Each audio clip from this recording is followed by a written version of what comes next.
పూలమ్మిన చోట కట్టెలమ్మడం చూశారా అనే సామెత ఉంది. ఇప్పుడు సాగర్ తీరంలో వైసీపీ పరిస్థితి అలాగే తయారైంది. ఒకప్పుడు ముసిముసి నవ్వులు నవ్విన వారు ఇప్పుడు రోడ్డున కూర్చొని అరుస్తున్నారు. ఒకప్పుడు హంగామా చేసిన నేతలు ఇప్పుడు ఎక్కడున్నారో కనిపించడం లేదు.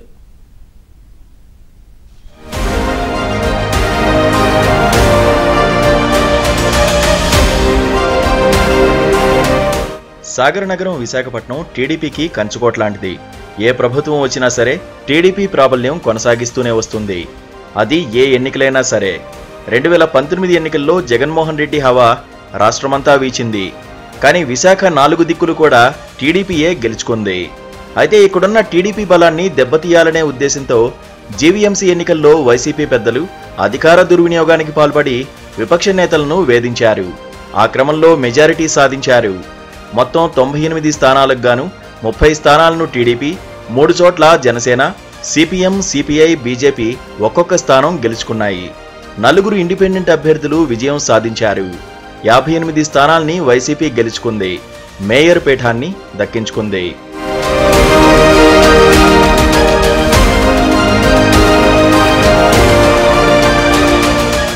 జీవీఎంసీ కౌన్సిల్ ఏర్పడిన తర్వాత 3 సార్లు స్టాండింగ్ కమిటీ ఎన్నికలు జరిగితే విపక్షాలు ఎన్నిసార్లు ఒక్క స్థానం కేటాయించాలని కోరినా పట్టించుకోకుండా వైసీపీ క్లీన్ స్వీప్ చేస్తూ వచ్చింది.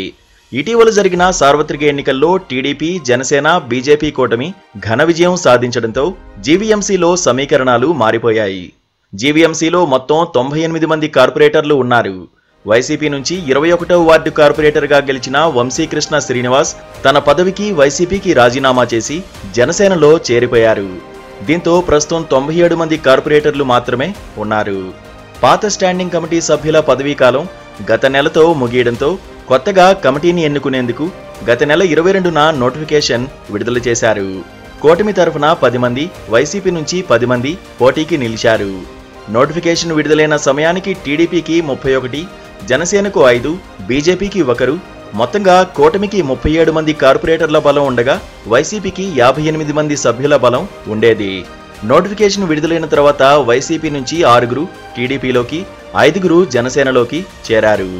అలాగే ఎన్నికల ముందు రోజు రాత్రి ఒక కార్పొరేటర్ రావడంతో కూటమి బలం 50కి చేరింది.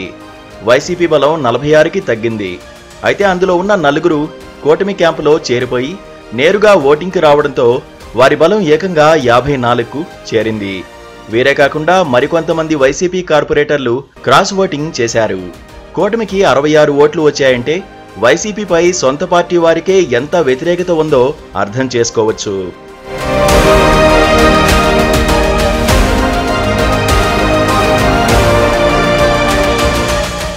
పోలింగ్ ముందు కార్పొరేటర్లు జగన్మోహన్ రెడ్డిని కలిశారు. అలాగే ముందు రోజు వైసీపీ ఉత్తరాంధ్ర సమన్వయకర్త వైవి సుబ్బారెడ్డితో ఒక హోటల్లో క్యాంప్ ఏర్పాటు చేశారు. వైసీపీతోనే ఉంటామని చెప్పుకున్నారు. అయినా కూటమికి ఓటేశారు. అందుకు వాళ్లు చెబుతున్న కారణాలు చాలానే ఉన్నాయి. తమ పార్టీకి మద్దతిచ్చినా ప్రయోజనం లేదని వాళ్లు ప్రచారం చేస్తున్నారు. కూటమి వస్తే తమ వార్డుల్లో పనులు జరుగుతాయని వాళ్లు విశ్వసిస్తున్నారు. పైగా వైసీపీ అధికారంలో ఉన్నప్పుడు కూడా పనులు జరగలేదని వాళ్లు చెబుతున్నారు. ఇప్పుడు కూటమికి ఓటేయకపోతే వేధింపులు తప్పవని కొందరు వాదిస్తున్నారు. అందుకే క్రాస్ ఓటింగ్ చేశామని చెబుతున్నారు. వాస్తవానికి కూటమిలోకి ఎక్కువ మందిని రానివ్వకూడదని నిర్ణయించుకున్నారు. లేని పక్షంలో ఏకమత్తంగా వచ్చేసేవారని చెబుతున్నారు. ఒకప్పుడు జీవీఎంసీ కార్యాలయంలో హంగామా చేసిన నేతలే ఇప్పుడు బయట ధర్నాలు చేస్తుంటే ఓడలు బండ్లవుతాయన్న సామెత గుర్తుకొస్తోంది.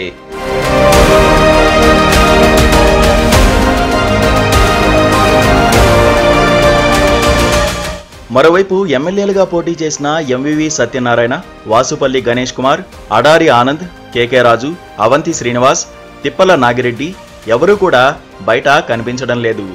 సమావేశాలకు హాజరు కావడం లేదు. పార్టీ ఆఫీసులో కార్యక్రమాలకు అంతంత మాత్రంగా హాజరవుతున్నారు.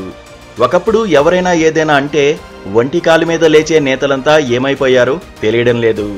పాపం గుడ్డు మంత్రి గుడివాడ అమర్నాథ్ గొంతు అప్పుడప్పుడు వినిపిస్తున్నా ఆయన వెనుక నడిచే నేతలు లేరు. అంతెందుకు స్టాండింగ్ కౌన్సిల్ ఎన్నికల బాధ్యతను సైతం ఎవరూ తీసుకోలేదంటే పరిస్థితిని అర్థం చేసుకోవచ్చు.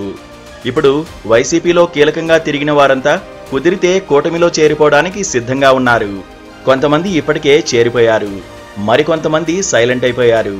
దీంతో మరికొన్ని రోజులు ఆగితే విశాఖ నగరంలో వైసీపీ ఖాళీ అయిపోవడం ఖాయమని స్పష్టంగా తెలుస్తోంది.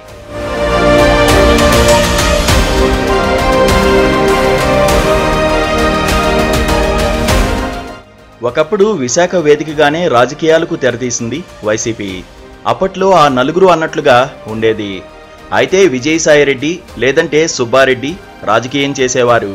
స్థానికులను ఎదగకుండా చూశారు. దోచినంతా దోచుకున్నారు. స్థానిక నేతలు ఇప్పుడు అదే మాట చెబుతున్నారు.